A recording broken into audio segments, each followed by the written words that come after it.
आज की सबसे बड़ी खबर राजधानी लखनऊ से आ रही है, जहां साइबर अपराधियों ने एक रिटायर्ड मर्चेंट नेवी अफसर को अपने जाल में फंसाकर 1.29 करोड़ रुपए की ठगी कर डाली। जी हां, यह एक अनोखा सनसनीखेज मामला है जिसमें जालसाजों ने तथाकथित डिजिटल अरेस्ट के जरिए पीड़ित को डराया और धमकाया, फिर उनके बेटों से लाखों रुपए ऐंठ लिए। आइए इस मामले को विस्तार से समझते हैं और जानते हैं कैसे साइबर अपराधी इस शातिर साजिश को अंजाम देने में कामयाब हुए। नमस्कार, मैं अमित कुमार और आप देख रहे हैं दी कंक्लूसिव इंडियन।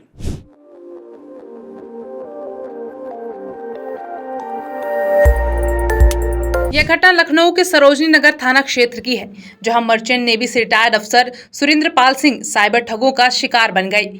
जालसाजों ने उन्हें मनी लॉन्ड्रिंग के फर्जी आरोपों में फंसाने का डर दिखाया और 6 दिन तक तथाकथित डिजिटल अरेस्ट में रखा। इस दौरान ठगों ने पीड़ित के बेटे से 1.29 करोड़ रुपए अलग अलग बैंक खातों में ट्रांसफर करवा लिए। सुरेंद्र पाल सिंह ने बताया कि यह सब एक अज्ञात नंबर से आई कॉल के साथ शुरू हुआ।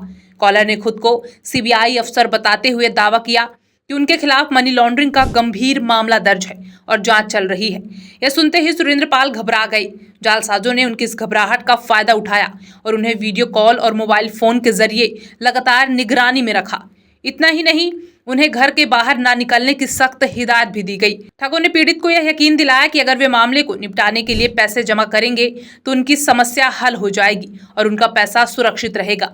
इस दौरान साइबर अपराधियों ने सुरेंद्र पाल के बेटे को भी अपने जाल में फंसाया।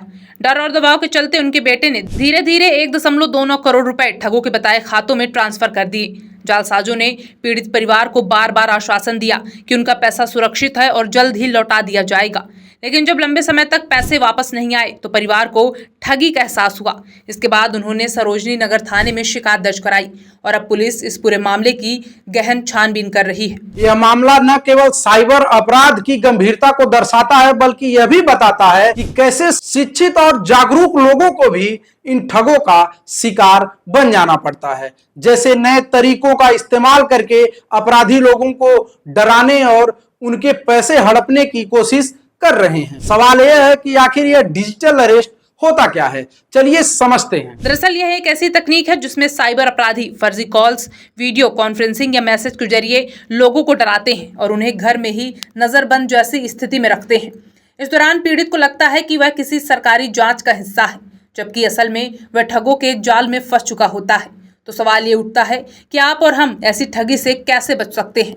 यहाँ कुछ जरूरी सावधानियां हैं जो आपको ध्यान रखनी चाहिए। पहला, अज्ञात कॉल से सावधान रहे और अगर कोई खुद को सीबीआई, पुलिस या किसी सरकारी अधिकारी के रूप में पेश करता है तो तुरंत उसकी पहचान की पुष्टि करें।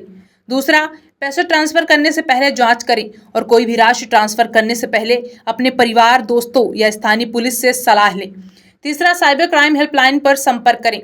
बता दें कि भारत में साइबर अपराध की शिकायत के लिए 1930 पर कॉल करें या नजदीकी पुलिस स्टेशन में शिकायत दर्ज करें। चौथा, पर्सनल जानकारी शेयर ना करें। बैंक खाता, ओटीपी या अन्य गोपनीय जानकारी किसी के साथ साझा ना करें। यह बेहद जरूरी है कि हम साइबर अपराधियों के खिलाफ सतर्क रहें और अपने आसपास के लोगों को भी जागरूक करें। लखनऊ के इस मामले ने एक बार फिर से हमें यह सोचने पर मजबूर किया है कि डिजिटल युग में अपराधी कितने शातिर हो गए हैं। फिलहाल पुलिस इस मामले की जांच कर रही है और हमें उम्मीद है कि जल्द से जल्द इन अपराधियों को पकड़ लिया जाएगा। अगर आपके पास इस तरह का कोई भी अनुभव है या आप साइबर अपराध से जुड़ी कोई जानकारी साझा करना चाहते हैं तो हमारे चैनल से अभी संपर्क करें। हमारा मकसद है कि आप तक सही और विश्वसनीय जानकारी पहुंचे। आज के लिए इतना ही। देखते रहिए द कंक्लूसिव इंडियन।